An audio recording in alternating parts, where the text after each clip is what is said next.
Hi guys! So for today's video, pasilip tayo sa ilog na nililiguan namin tuwing pagkabuhay ni Jesus.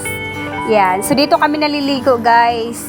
Although may pa dyan, malalim pa dyan, pero dun sa pinaka dulo. So ito ay lang to. Yan. So nag-iba na pala. So si ate ko ang nagba-vlog dyan. Yan. Kasi nandito tayo sa Batangas. Sa sa Zamboanga del Norte. So, dito kami kalimitan magwa-bonding. Yan. So, every time na meron kaming mga yung mga birthday. Tapos, dito din kami naghuhuli ng mga shrimp. Tapos, yung mga crabs. Yan. So, ang kasi yan dyan, guys. Ang dami mga bato-bato. Yan. Yan. So, kadalasan talaga dyan, malaking bato. Yan, maganda dyan kasi maaliwalas. Yan, so nandito yung mga yung mga kamag-anak ko, sila ate. Yan, yung mga pinsan ko nandyan sila, oh. Yan, dyan po sila sama-sama.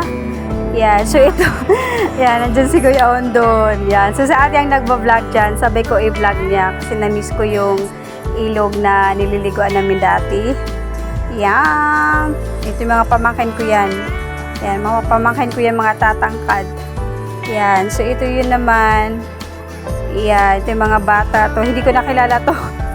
Kasi umalis ako dyan.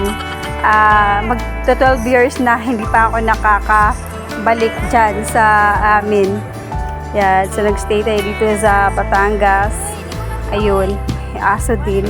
Ayun, yung naka-blue pamangkin ko yan. Anak ng ate ko yan. Yan. Ayun. So, ito naman asawa ng ate ko. Yan. So, ito. Ang lalaki ng mga bato dyan, guys. Diyan kami nagtatalon-talon ng mga bata pa kami. Yan. Diyan kami nangunguha ng mga maiulam. Hipon. Yan. Hipon kasi ang tawag sa amin yung hipon. Yung yung uso. Medyo bahaba yung uso. Yan. Hipon, mga crabs, shrimp, fish. Yan, yan yung kadalasan na kalimitan nakatira dyan sa sa malalaking mga bato. Tapos yung mga kasili. Yan, yung mga suso. Yan, sa amin kasi ang tawag isaba. Kasaba. Kasaba ba yun? Sa Bisaya. Yan, so thank you so much for watching.